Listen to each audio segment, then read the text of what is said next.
All right, as we're heading into the afternoon hours, most are seeing cloudy conditions this afternoon. Still tracking some rain, though, in a couple of spots, mainly down southern parts of Westmoreland County, parts of Fayette County, and over into Somerset County, where they do have a couple of thunderstorms. We'll show you radar coming up in just a bit. 70 degrees now. Cloudy at the Pittsburgh airport, and the winds are still out of the southwest at 9 miles an hour. Expect them to be more out of the west for the rest of the day. We are still tracking that cold front, and it is still just off to the north, up around the Butler area at this hour. Dew point also coming in at 67 degrees. There's those thunderstorms we were talking about. The Morgantown airport showing that some rain out in the Latrobe area.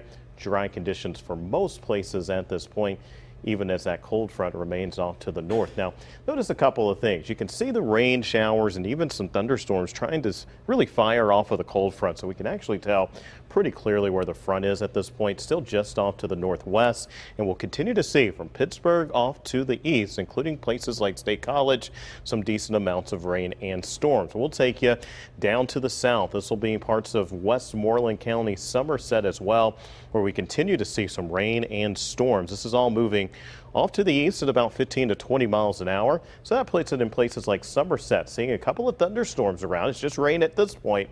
By about 12:28 this afternoon. Stoytown about 12:38 for you folks there. Shade and the Niver Junction area as well. We'll be looking at within the next 30 minutes to 40 minutes rain showers and storms picking up. It's not a lot of lightning, but there is some lightning associated with this cell down to the southeast, and we will be looking at that pushing off to the east at around 20 miles an hour.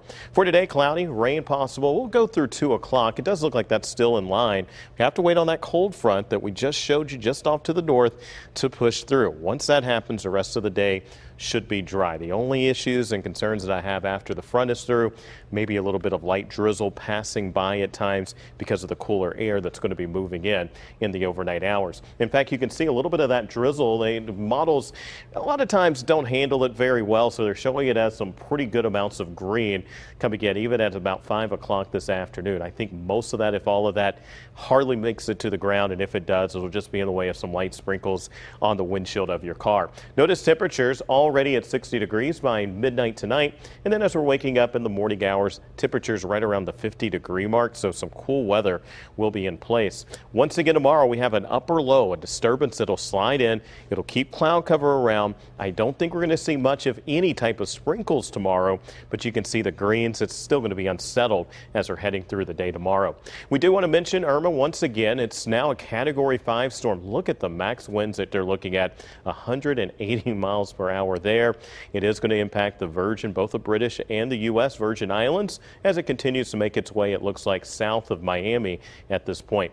Here's the latest track, and I want to show you just a couple of things really quickly. You can see that track is strong storm expected still at a Category 4, and we wanted to show you the spaghetti plots. These are individual modeled lines coming in, and you can see a lot of them are pointing right towards the Miami area. That's the big concern at this point. Here's your 7-day outlook. 73 your high today, but down to 68 on Wednesday. And we stay in the 60s for highs through Saturday, and temperatures could fall below the 50-degree mark in a number of communities each one of those mornings. Back to the 70s, though, as we're heading into Sunday.